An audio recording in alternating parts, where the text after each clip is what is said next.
Nairobi.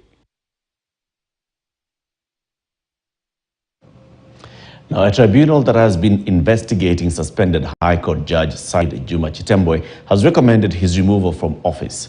The tribunal that was chaired by Court of Appeal Judge Mombi Ngoge presented its report today to President William Ruto, who is now expected to act in accordance with the recommendations, should the judge fail to appeal his ouster at the Supreme Court within 10 days. Here's our reporter David Mudoka with the details. Barely 2 years after being interviewed for the position of Chief Justice, High Court Judge Said Chitembwe's judicial career is now more than ever before hanging by a thread.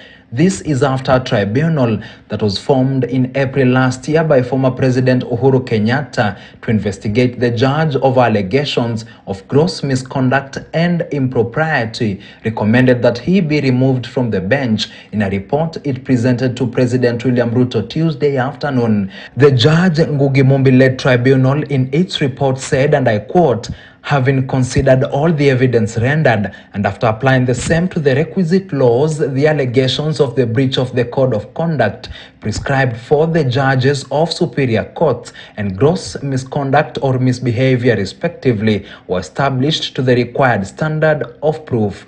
However, President William Ruto will not act on the recommendations until the expiry of a 10-day appeal window. The embattled judge has 10 days to appeal the findings of the tribunal at the Supreme Court. Should Chitembwe fail to appeal his ouster within those 10 days, or should the Supreme Court uphold the removal, then President William Ruto will proceed to wield the axe on Chitembwe's judicial career.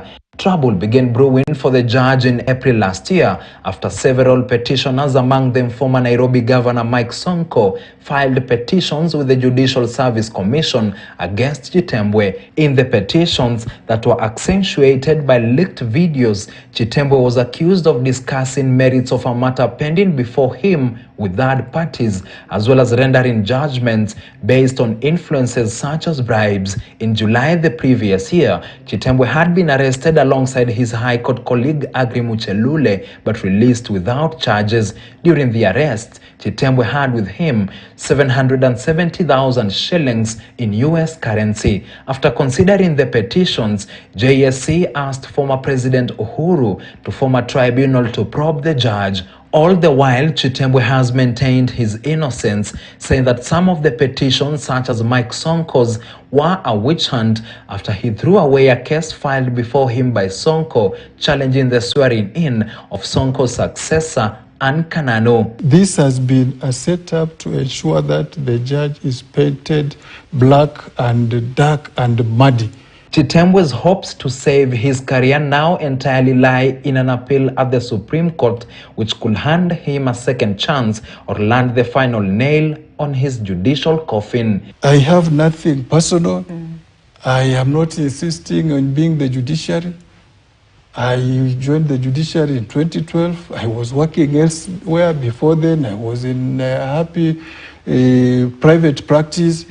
Like that property, I bought it when I was an advocate. So it's not that I am a pauper who, when I'm exited from the judiciary, I will die today. I've worked hard through my life. Whatever I earn is mine. Okay. And I don't need whatever they are saying is mine. David Muthoka, KTN News, Nairobi.